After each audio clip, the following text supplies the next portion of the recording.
BFM Business, BFM Crypto, les pros. L'avenir est le seul endroit où l'on est tous certains de passer le restant de nos jours, et l'avenir a son rendez-vous chaque vendredi 16h36 consacré aux blockchains et les cryptos associés. Ils sont là, nos pros des cryptos, comme chaque vendredi donc à 16h36 précise. Claire Balva, experte crypto indépendante, vient de nous rejoindre. Bonjour Claire. Bonjour Guillaume. Owen Simonin, sa chaîne YouTube Hasher, il est à la tête de Meria. Bonjour Owen. Bonjour. Et bienvenue également. Laurent Pignot nous accompagne depuis Zone Bourse. Salut Laurent. Et merci de nous accompagner aujourd'hui. Le Bitcoin, Laurent, toujours autour des 23 000 $ en ce moment. Enfin, on a quand même senti qu'il ralentissait dans son mouvement de hausse cette semaine. Est-ce que c'est un signe avant-coureur, peut-être, d'une nouvelle inversion de tendance, Laurent ? Eh oui, le Bitcoin est monté en ligne droite ces 2 dernières semaines en reprenant plus de 30%. Et cette semaine, comme vous le disiez, il se stabilise et grappille un peu plus de 1% depuis lundi et évolue donc autour des 23 000 $ à l'heure actuelle. Alors, à quoi s'attendre dans les prochains jours ? Alors déjà, si nous regardons le comportement des investisseurs sur le réseau Bitcoin, nous pouvons voir que 97,5% des détenteurs à court terme de Bitcoin sont rentables. C'est-à-dire que ceux qui ont acquis du Bitcoin dans les 155 derniers jours sont en positif aujourd'hui. Le scénario d'une prise de profit par cette catégorie d'investisseurs donc n'est pas à écarter à court terme, ce qui pèserait évidemment sur le cours du Bitcoin. On peut aussi voir que les mineurs de Bitcoin sont passés à court terme dans une logique de distribution plus que d'accumulation. C'est-à-dire qu'en moyenne, les mineurs ont plus tendance à remettre en vente leurs Bitcoins fraîchement minés que de les conserver, du moins sur ces derniers jours. Et pour finir sur le comportement des acteurs du réseau Bitcoin, nous voyons que sur ces derniers jours, encore une fois, une diminution du nombre d'adresses actives, donc une diminution du nombre d'adresses qui reçoit et envoie des Bitcoins, et que la demande d'espace dans les blocs du réseau Bitcoin pour inscrire des transactions reste sur des niveaux extrêmement faibles, des niveaux semblables à la demande de 2020, ce qui suggère donc un petit peu que le flux de transactions n'est pas encore revenu massivement sur le réseau.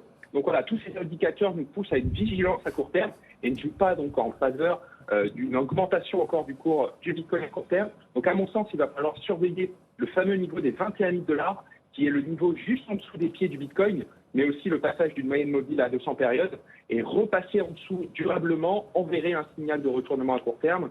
De l'autre côté, pour continuer son envolée folle, la résistance au-dessus de la tête du Bitcoin est le niveau des 24 500, 25 000 $, qui est le prochain palier, le prochain gros palier à traverser pour confirmer la poursuite du rebond à court terme, mais tout de même une respiration en stagnant à court terme en prenant le temps de construire cette hausse serait quand même bienvenue pour éviter qu'une hausse stratosphérique en ligne droite continue, car on le sait, souvent un contre-pied tout aussi important peut être provoqué par la suite. Donc vigilance à court terme en ayant en tête ces niveaux techniques. Le Bitcoin a renforcé sa dominance par rapport aux autres cryptos depuis quelques semaines, et donc aussi par rapport à l'Ether. Quel potentiel sur l'Ether voyez-vous, Laurent ? Alors là, sans grande surprise aussi, on respire. Après une envolée tout aussi importante sur le cours de l'Ether sur ce début d'année, le cours de l'Ether a bloqué sous les 1 670 $ et le prochain gros palier a dépassé la zone des 1 750 $, 1 850 $ qui représentent les plus bas annuels de 2021 et la zone de crack de juin 2022. Tant que nous ne passons pas durablement au-dessus de ce niveau, nous ne pouvons pas dire que l'Ether a inversé sa spirale de fond baissière. Mais nous en avons l'habitude et on le répète souvent sur ce plateau, Guillaume, c'est le Bitcoin qui mènera la danse de la hausse. Donc gardons un œil sur le Bitcoin pour voir l'envolée potentielle de l'Ether. Laurent Pignot pour Zone Bourse régulièrement avec nous. Merci beaucoup Laurent de nous avoir accompagnés. On va poursuivre cette émission des pros des cryptos avec ce petit ouf de soulagement pour l'écosystème. La décision de l'Assemblée nationale sur l'agrément PSAN. Le vote a eu lieu en début de semaine. Claire, quel était l'enjeu et pourquoi ce petit ouf de soulagement aujourd'hui? Oui, donc l'Assemblée nationale devait examiner une proposition du Sénat, et notamment du sénateur Moret, qui, souvenez-vous, proposait de rendre l'agrément AMF. Aujourd'hui, on n'est que sur un enregistrement obligatoire, pas sur un agrément. Et donc, il proposait de rendre l'agrément obligatoire à partir d'octobre 2023 et donc d'avancer nettement le calendrier du règlement MiCA. Et alors cette proposition, forcément, elle posait plusieurs problèmes d'ordre pratique, opérationnel. Déjà pour les acteurs, alors on parle ici des nouveaux acteurs, mais qui auraient dû demander l'agrément dès octobre 2023, qui par exemple ont aujourd'hui beaucoup de difficultés pour se procurer une assurance responsabilité civile. Il y a aussi des exigences de fonds propres et de cybersécurité qui sont assez coûteuses pour ces nouveaux acteurs, et donc forcément ça aurait nui à la compétitivité de la France, même au sein de l'Union européenne, puisque ces nouveaux acteurs auraient pu être tentés d'aller bénéficier du calendrier de MiCA classique dans les pays voisins. Ça posait aussi un certain nombre de problèmes pour le régulateur, pour l'AMF, qui n'a pas forcément les moyens et les ressources aujourd'hui de gérer tous ces potentiels dossiers d'agrément. Et donc, ce qui a été retenu là par l'Assemblée nationale, c'est plutôt une solution hybride d'enregistrement renforcé à partir de début 2024. Alors, cet enregistrement renforcé, en fait, il ressemble à l'agrément, mais avec forcément des exigences en moins, et notamment les exigences de fonds propres et des exigences de sécurité informatique. Alors, on n'est pas encore complètement au clair sur si ces exigences ne vont pas être remises, notamment sur la sécurité informatique, qui est quand même un point assez important. Mais il va contenir, par exemple, des exigences de sécurité et de contrôle interne, de communication transparente auprès des clients. Voilà, des obligations finalement, là aussi assez classiques, de détection des conflits d'intérêts. Enfin, tout ce qu'on peut s'attendre à trouver dans ce type d'enregistrement. Donc forcément, c'est un ouf du côté de l'écosystème. L'ADAN, la Fédération des acteurs du secteur, a salué cette décision. On voit quand même qu'un certain nombre d'acteurs qui sont déjà implantés en France et enregistrés sont en train d'anticiper l'agrément, alors même que ce n'est pas obligatoire pour eux. Ils sont en train de préparer des dossiers, donc c'est pas impossible que, même si l'agrément n'est pas obligatoire, on ait un certain nombre de demandes de la part des acteurs du secteur. À voir si l'AMF a les effectifs pour traiter tout cela en temps et en heure. Si les demandes arrivent rapidement, en effet, ce sera aussi à suivre. Et à l'Assemblée, les débats ont donné Owen, lieu à des échanges. 2 interventions ont suscité énormément de réactions sur les réseaux sociaux et des réactions hyper positives comme hyper négatives aussi. Ça dépend juste de comment on se situe vis-à-vis des cryptos, en fait. Quoi qu'il en soit, tout le monde n'a pas été satisfait par ce qui a été voté. Ce sera toujours le cas, donc il y aura toujours du positif ou du négatif, quelle que soit l'intervention qu'on aura eue dans l'hémicycle. En attendant, le ministre du Numérique, Jean-Noël Barrot, qui s'était déjà prononcé à l'époque vis-à-vis de la proposition du sénateur et qui avait été contre l'agrément obligatoire, a repris la parole pour expliquer que selon lui, ça aurait pu être prématuré et proposer justement soutenir le fait d'avoir un enregistrement renforcé. Bien que ce soit quelque chose qui reste relativement lourd, l'enregistrement renforcé, c'est rare d'avoir un représentant qui a compris les enjeux de l'écosystème et qui ne parle pas, non pas pour aller dans un sens ou dans l'autre, pour ou contre l'écosystème, mais bel et bien pour l'innovation. Et c'est en l'occurrence la position qu'avait le ministre du Numérique. Je suis l'un des premiers à me plaindre quand il y a des choses qui vont vraiment pas.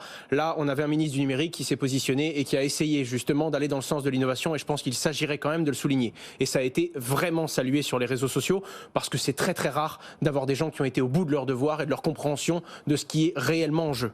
De l'autre côté, on a eu une prise de parole qui, elle, n'a pas du tout été saluée, en tout cas dans la sphère crypto, qui est celle du député Hugo Bernalicis, pour ne pas dire de bêtises, qui pour le coup a pris la parole. Certains le qualifient sur Twitter d'un discours lunaire, très clairement.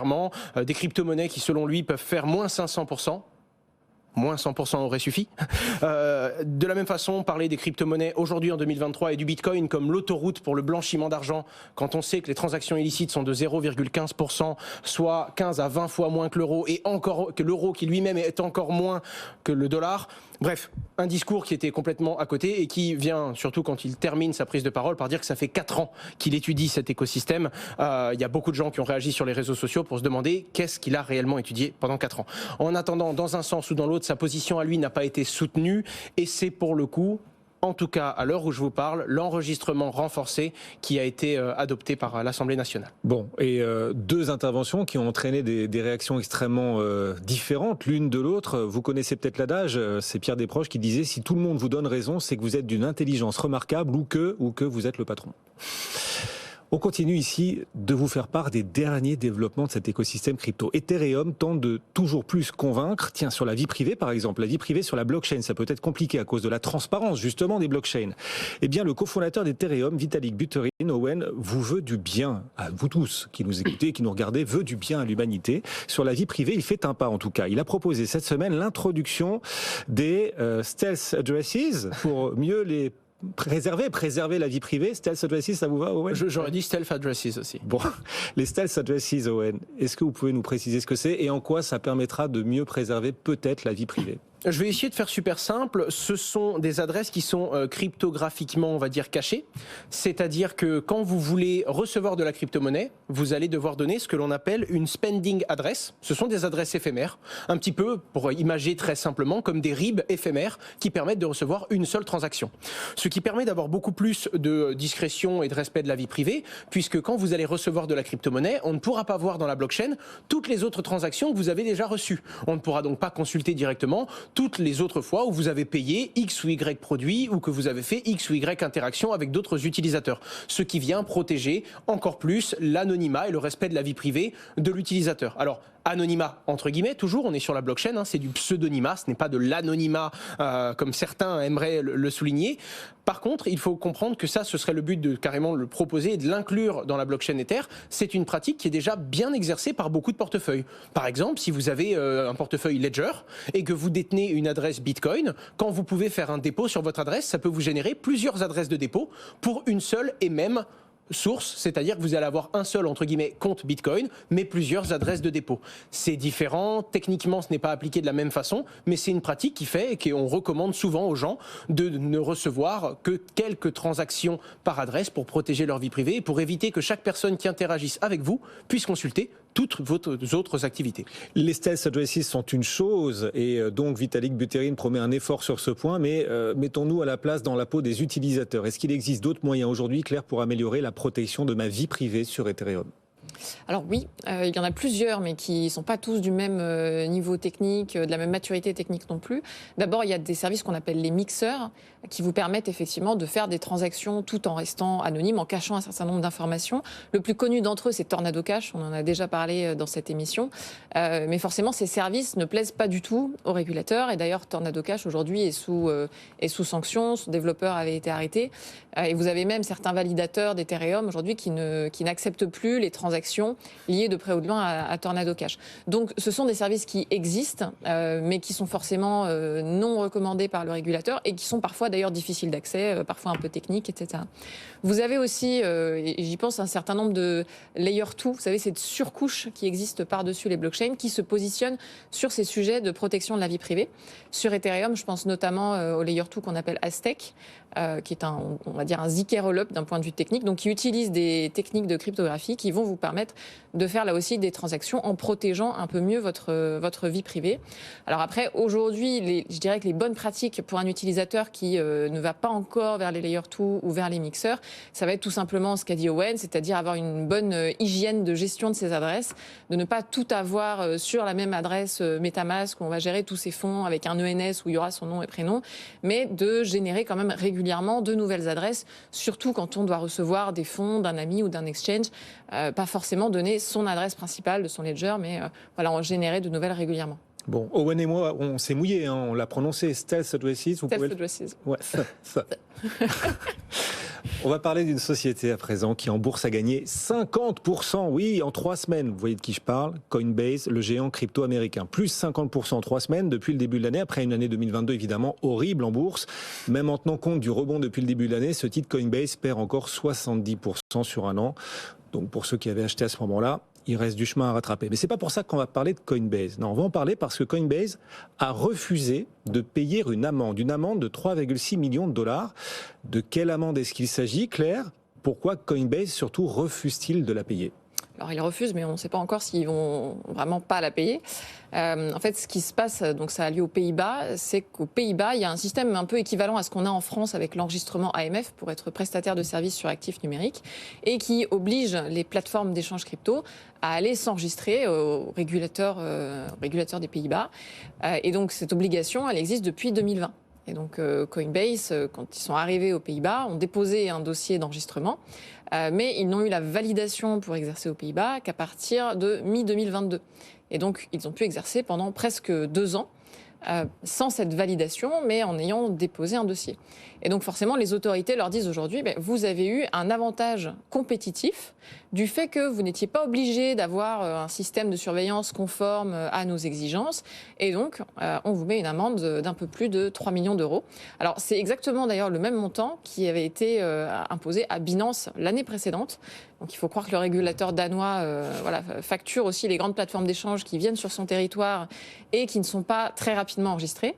Alors, pourquoi Coinbase ne veut pas payer cette amende ? Eh bien, tout simplement parce que ce qu'ils disent, c'est écoutez, nous, on est arrivés, on a déposé notre dossier d'enregistrement, on n'est pas responsable des délais de traitement du régulateur. Et donc, si vous mettez 2 ans à valider notre dossier, ce n'est pas notre problème. Donc, on s'engage dans un bras de fer un peu compliqué entre l'acteur américain et le régulateur des Pays-Bas. À voir, bien sûr, ce que ça va donner, mais je doute que le régulateur accepte facilement le refus de payer. Owen, vous êtes youtubeur, Owen. Vous êtes aussi dans ces débats qui agitent la communauté, les sujets qui l'animent vous remontent tous les jours. Parmi les sujets qui ont suscité pas mal de réactions récemment, vous avez repéré cette levée de fonds de Flashbot. C'est super intéressant et pour expliquer ce que c'est Flashbot et pour expliquer la réaction de la communauté, il faut parler du MEV Boost. Et quoi ? Guillaume, on va parler du MEV Boost. Alors, Maximal Extractable Value, qu'est-ce que c'est ? Ce qu'il faut comprendre, c'est que si aujourd'hui vous faites une transaction, cette transaction, elle va être rajoutée à un bloc dans la blockchain. Mais en attendant qu'elle soit rajoutée par les validateurs et par les mineurs dans un bloc, elle doit être quelque part, elle va être en attente. L'endroit dans lequel elle va attendre, c'est ce qu'on appelle la mempool, une pool de mémoire. C'est là qu'elle est en attente jusqu'à ce que les mineurs viennent intégrer ces transactions dans la fameuse blockchain, ce registre décentralisé. Le MEV Boost, c'est une solution, une feature qui va permettre en fait aux validateurs de la blockchain de venir réagencer les transactions quand elles sont dans la même pool. Donc les mineurs vont commencer à venir choisir quelle transaction est-ce qu'ils vont valider avant même qu'elle soit intégrée au bloc. Et pour le coup, ça permet aux mineurs d'être mieux rémunérés et ça fait un travail de gestion et de réagencement de ces transactions dans la chaîne. Pour faire très simple. C'était très simple. Maintenant que vous voyez ce que c'est le MEV Boost et pourquoi les validateurs gagnent plus, même si j'ai évidemment vulgarisé, il faut comprendre pourquoi la communauté a réagi. Cette fonction est utilisée par presque tout le monde, presque tous les validateurs utilisent le MEV Boost pour avoir de meilleures rémunérations et participer à la sécurisation du réseau. En l'occurrence, 90% des blocs, 90% des transactions du réseau sont validées par justement et passent par ce fameux Flashbot. La particularité, c'est que ça a surpris la communauté quand ils ont levé des fonds, parce que c'est une fonctionnalité dite communautaire. Les fondateurs du projet disaient que c'était pour le bien et pour le bien de la communauté, et ça semble être un petit peu une privatisation de cette fameuse valeur qui a été créée. Ils ont levé 50 millions sur une valeur d'1 milliard. Ah oui. Et pour le coup, il n'y a pas que ça qui gêne. Il y a également le discours très communautaire qui était porté parce que mine de rien, aujourd'hui, quand vous passez par le MEV Boost et donc par Flashbot, vous pouvez choisir d'être ou non compliant en validant ou non les normes de l'OFAC, l'Office of Foreign Asset Control. Et donc vous pouvez refuser de traiter certaines transactions dans ce réagencement finalement. Et donc il y a certaines personnes qui se disent mais attendez, si du coup Flashbot lève des fonds, peut-être qu'un jour ils feront rentrer un acteur asiatique ou un acteur américain à leur capital, acteur qui lui viendra exiger que certaines transactions soient ou non validées par le réseau, et à ce moment-là, on remet en cause toute la décentralisation, car si on commence à faire on impose des règles sur ce fameux réagencement avant que ça rentre dans les blocs, on impose des règles à la façon dont on gère toute la blockchain. Et c'est pour ça que la communauté a, sur certains points, fait beaucoup de bruit sur les réseaux sociaux. Et la question de la communauté, cette question est légitime. On n'a pas de réponse encore. Pas de réponse. Est-ce qu'il y aura de solutions annexes? Est-ce qu'il y aura un rétropédalage? On n'en sait rien. En attendant, ils s'attendaient à faire une belle annonce, car c'est une belle levée sur une belle valo. Et pourtant, ça n'est pas comme ça que la communauté l'a pressenti. Le MEV Boost de Flashbot. Maman, si tu m'entends. Voilà, je l'aurais dit au moins une fois dans ma vie. On va terminer cette émission avec une question. Travailler dans les cryptos est-il encore possible? On va tenter de répondre à cette question en analysant ce qui s'est passé dans le secteur des actifs digitaux. Owen, en 2022, vous avez des chiffres sous le coude. Tout à fait. Alors, ce sont des chiffres qui nous viennent de The Block Research sur 2022. Et c'est relativement intéressant. Je vais vous parler de différents types d'entreprises. Il faut savoir que je ne parle que d'entreprises qui se valorisent à plus de 300 millions de dollars et qui a levé au moins sur cette valeur 20 millions, histoire que ce soit des chiffres plutôt cohérents et qu'on n'analyse pas la moindre annonce ou la moindre petite levée qui viendrait valoriser en vendant 1 ou 2% une géante entreprise. Ce qui est intéressant à regarder, c'est qu'il y a eu 29 milliards de dollars d'investissement en 2021, cette fameuse année où le Bitcoin a dépassé tous les records. En 2022, cette fameuse année où le Bitcoin a quitté tous ses records pour toucher des plus bas, eh bien, il y a eu 31 milliards d'investissements, soit plus que dans l'année. Alors, est-ce que c'est parce que les cycles sont longs? Quoi qu'il en soit, il y a eu plus d'investissements dans cette année de baisse que dans cette année de hausse. En tout cas, sur les critères que je viens de vous donner et en regardant les plus grosses entreprises. Mais il y a un autre point qui est relativement intéressant à regarder, c'est qu'en 2019, selon ces critères, il y avait 158 entreprises pour 18 000 employés dans le monde. En 2022, il y a 425 entreprises qui répondent à ces critères pour plus de 82 000 emplois dans le monde. Donc ça monte. Donc ça monte et ça a presque 4 fois plus d'emplois en 2 ans. Bon, on va finir cette émission par un hack. Ça fait longtemps qu'on n'a pas parlé d'un hack. On va le faire. Et c'est un hack original. Il n'est pas comme les autres. Cette fois, on ne va pas parler du hack d'un protocole, non, ni d'un vulgaire hack de crypto. Non, non, on va parler du hack du compte Twitter de Robinhood. Est-ce que vous pouvez nous dire, Claire, ce qui s'est passé? Oui, alors Robinhood, pour ceux qui ne connaissent pas, c'est un courtier financier. Donc c'est quand même une grande entreprise qui est cotée au Nasdaq, qui est valorisée plus de 8 milliards de dollars. Et donc, forcément, pour leur réputation, c'est pas terrible ce qui s'est passé, puisque leur compte Twitter a été hacké, mais aussi leur compte Facebook, leur compte Instagram. Donc, ils ont eu des problèmes sur plusieurs réseaux sociaux. Et les personnes qui ont hacké ces comptes s'en sont servies pour faire la promotion d'un jeton, pour dire Robinhood lance son jeton. Alors en plus, c'était un jeton sur la BNB Chain, enfin c'était quelque chose d'assez improbable. Donc forcément, les personnes les plus aguerries dans la crypto ont tout de suite vu que c'était visiblement un hack et que Robinhood avait des problèmes de gestion de ses comptes sur les réseaux sociaux. Mais il y a quand même une dizaine de personnes qui se sont fait avoir par ce hack sur Twitter et qui ont investi dans ce jeton sur la BNB Chain. Donc il faut là encore rappeler des règles de prudence. Déjà, toujours attendre un peu avant d'investir. On n'investit pas au premier clic parce qu'on voit un post sur Twitter. Il faut toujours se méfier. Et ce type de hack, alors on appelle ça un hack, mais en fait c'est une sorte d'usurpation. Ce sont des personnes qui ont visiblement réussi à accéder aux mots de passe pour accéder aux réseaux sociaux de Robinhood. Finalement, ce sont des hacks assez courants. On voit les mêmes d'ailleurs sur des front-ends de sites web, de personnes qui vont sur des sites web et puis qui remplacent l'adresse Bitcoin ou l'adresse Ether par la leur, pour finalement recevoir des fonds sur leur adresse plutôt que sur l'adresse du service du site web en question. Donc là aussi, il faut toujours se méfier, toujours attendre un peu. Souvenez-vous par exemple quand l'Ukraine avait fait un appel aux dons en crypto-monnaie et avait publié un tweet via le compte du gouvernement ukrainien. Dans les minutes qui avaient suivi, il y avait quand même eu une forme de méfiance et les gens s'étaient dit attention, c'est peut-être un hack de quelqu'un qui utilise le compte de l'Ukraine pour mettre des fausses adresses à la place. Alors finalement, ce n'était pas un hack et donc tout ceci a bien été validé, survalidé plusieurs fois. Mais comme quoi, la bonne règle de prudence, c'est toujours de vérifier et d'attendre un peu. Oui, même un gros acteur comme Robinhood s'est fait hacker. Oui, après, il y a plein de grandes entreprises se font sur leur site web et leurs réseaux sociaux. Donc, attention c'est pas les premiers. à ne pas vous faire avoir, bien évidemment. Il y a eu un hic, attention à tous ces hacks. Merci pour cette minute d'éducation. Claire Balva nous accompagne avant de partir à la neige, c'est ça Claire? Vous allez prendre un train. Il y a encore des trains. En revanche, pourrez-vous revenir? Est-ce qu'il y aura des trains pour que vous reveniez? Écoutez, peut-être pas, mais sinon je serai à distance. Voilà. Vous êtes toujours au-dessus de la mêlée, de toute façon, en hauteur, une vision, allez, haut de gamme. Et en hauteur sur ce marché crypto. Merci Claire de nous accompagner chaque vendredi, experte crypto indépendante. Owen Simonin, bien sûr, au cœur de la mêlée. Sa chaîne YouTube Asher, il est à la tête de Meria. Laurent Pignot également nous accompagner pour Zone Bourse. Bon week-end à tous les deux.